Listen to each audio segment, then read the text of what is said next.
So my presentation is on the bystander effect. So we can get started on that. So as you can see here, in the photo, there's a man on the floor and the people around him are like completely disregarding the fact that he may be dead or passed out. So this is actually an example of the bystander effect, which actually discourages people from intervening in serious situations, which means more people, less help.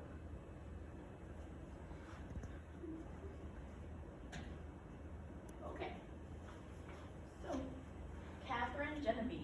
So Catherine Genovese was actually, her case was actually one of the first like real cases that was found about the bystander effect.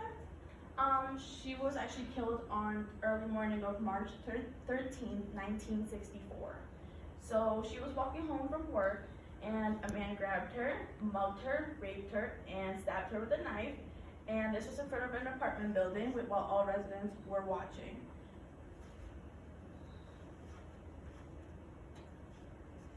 So, where did it come from? So social psychologists Bibb Latan and John Darley actually connected the bystander effect with the perceived diffusion of responsibility and social influence. So this means that the bystander effect is a specific type of diffusion of responsibility. So when people respond to certain situations, they actually depend on the presence of others. What causes it? So we have two major causes when it comes to the bystander effect. We have the presence of others, which actually means more people, less help. So for example, let's say I'm going up the stairs and I fall. If there's more people there, I'm less likely to get help compared to a situation when there's one or two people walking up the stairs just when I fall. They're more likely to help. Number two is also pluralistic ignorance, which means we follow trends. If nobody helps, they actually usually assumes like help is not needed or the situation is not as serious as we thought.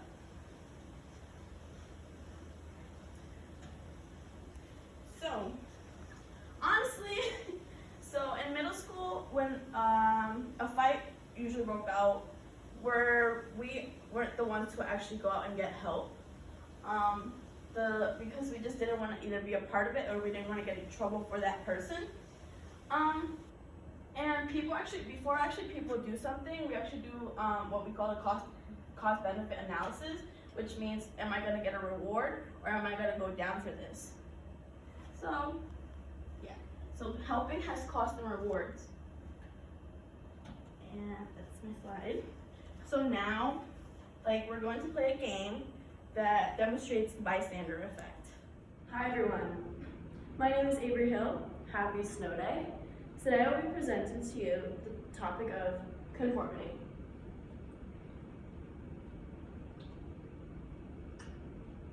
At the beginning of this project, we were all assigned cartoons. This was the cartoon that I was given.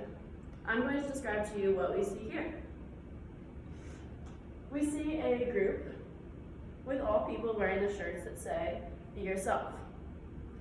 And we see one individual man who is not wearing the shirt that says, "Be yourself."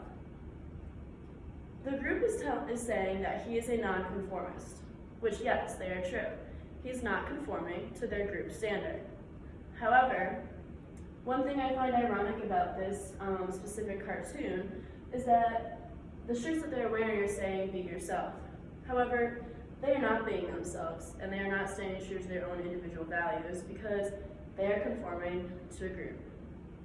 Whereas he is being himself, but is not conforming.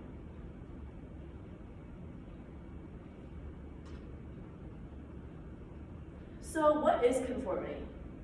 Conformity is defined as the tendency to change our perceptions, opinions, or behavior in ways that are consistent with group norms. We conform to not be seen as an outsider and to avoid the feeling of loneliness. We see conformity every day in our lives. I might have conformed today by wearing a cardigan because that's what girls wear. Or one of you might have conformed to play a specific sport because your friends are doing it. We conform every day, we see it around us every day. I'm going to show you an example from a TV show I think we probably all like. friends.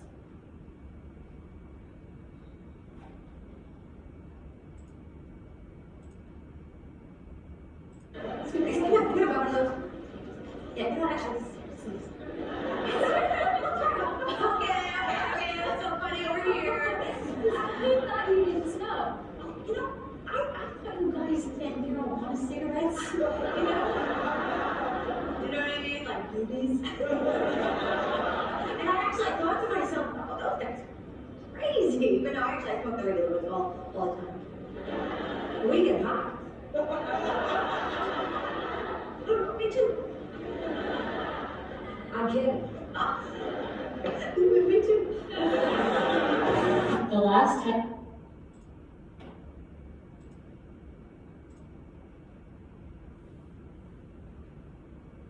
What you guys just watched was the character Rachel conforming to the other two girls because they were smoking. She smoked because they smoked so that she could fit in and to not be seen as an outsider of the group. However, when the lady played a joke on her, she also said, "Oh, me too, I do that too." But then when the lady was kidding, she also said, "Me too." So what you just saw were examples of Rachel, the character, conforming to whatever the other lady said.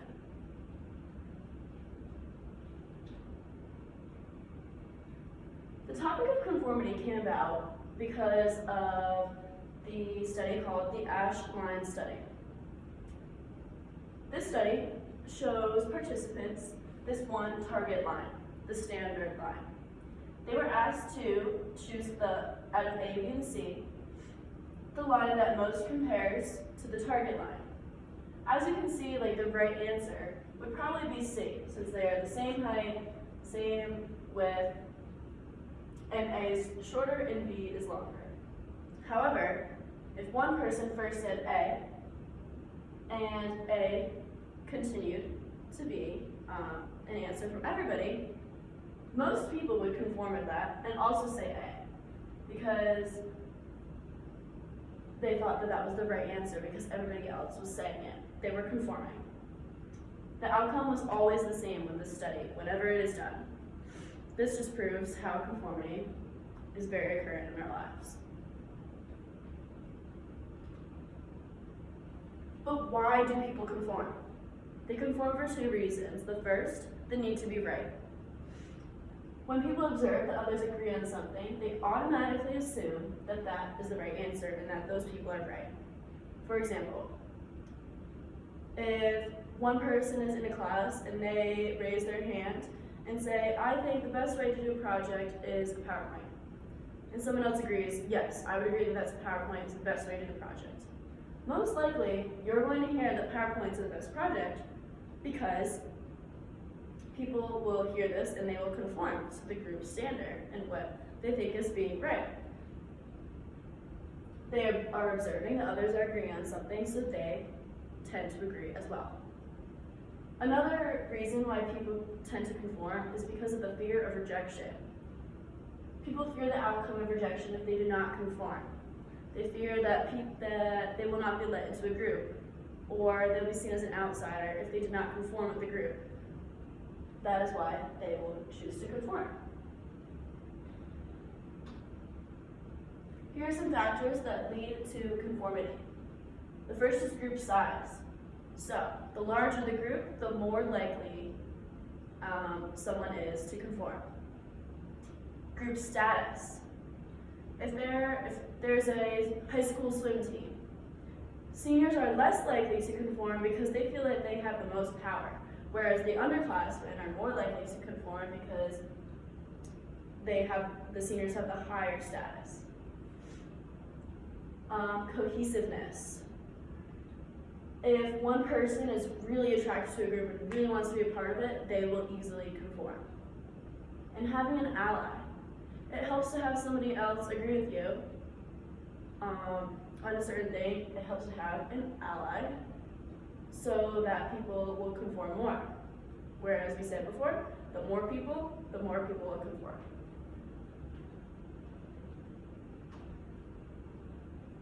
However, some people choose to not conform to certain things, and this is called non-conformity. People will choose not to conform because they value individuality, they want control over their one's life, and they have a need for uniqueness.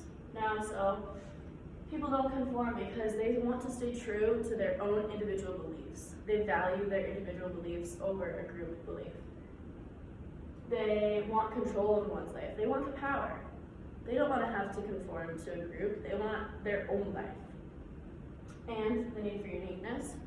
Some people choose to be different. They want to be different. They want to be unique. That is why they choose to not conform.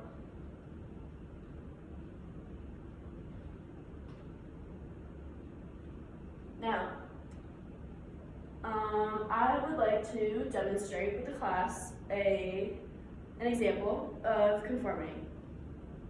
The directions are, please listen to the following instructions if you would like to participate in a class demonstration of conformity. I will be reading out instructions, and if you would like to participate, you will do as I say. Thank you everybody for listening. I hope you have a great rest of your snow day.